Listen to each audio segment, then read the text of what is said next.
Hey there, Gamedoctortoronto here, and today I'm working on a Stern Vault Edition ACDC.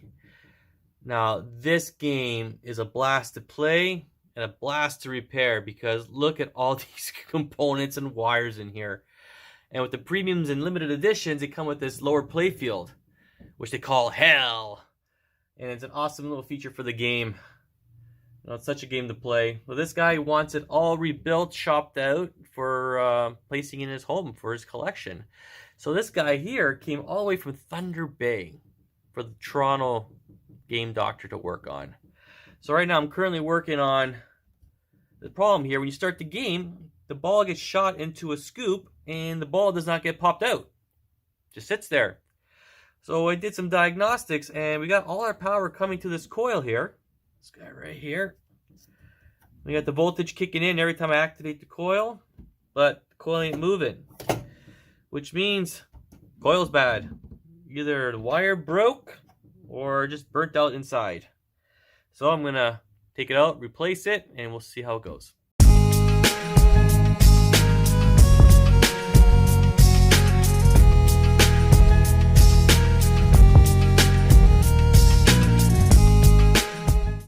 So I went out to my local distributor, Player One Amusement Group in Toronto, and picked up the coil I needed to get this ACDC going. So I hooked it all up and listen to this. So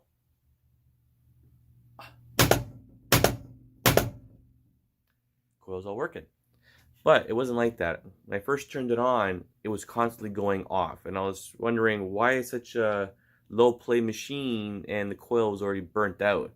So what happened was the little micro switch down there was broken.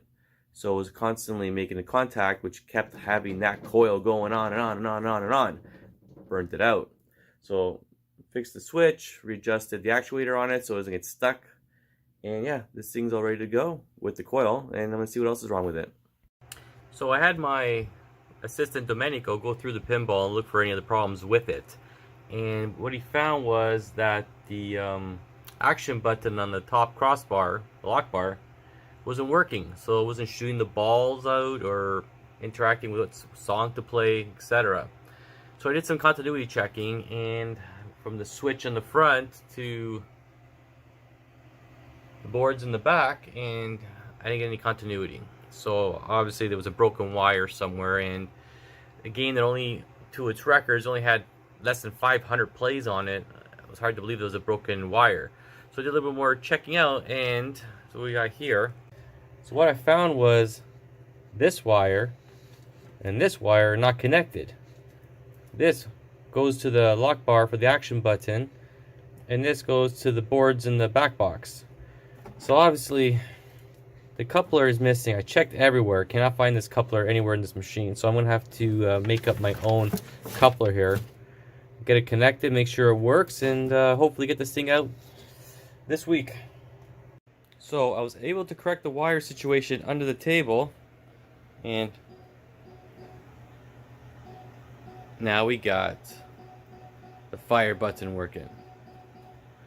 So other than next, I gotta upgrade the firmware for this, give it a final polish, and it's all ready to go back to the owner.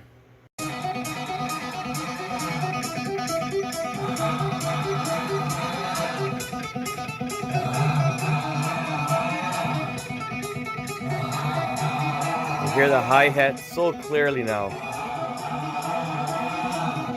And now you're gonna feel the thunder.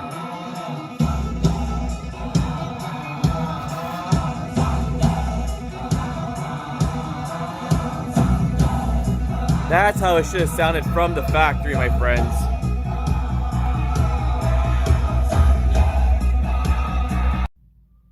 Now here we go. All ready. Waiting to go home back to its owner, and in my opinion, running better than when the day it came out of the box. But I gotta hand it to Stern with this one. They really went all out with this gameplay. Such a fun game to play. So since it was here, we also added the super bands to the flippers and in the mini play field. Added cliffies to the shooter lane so you can play the heck out of this thing and not worry about damaging it. Also, we added cliffies to the drop switches here. So the ball drops down, the rollover switches, I'm sorry. so not going to damage the playfield at all. It was a blast to work on, and hopefully this customer enjoys it for many, many, many years to come. Thanks for watching. Gamedoctortoronto out.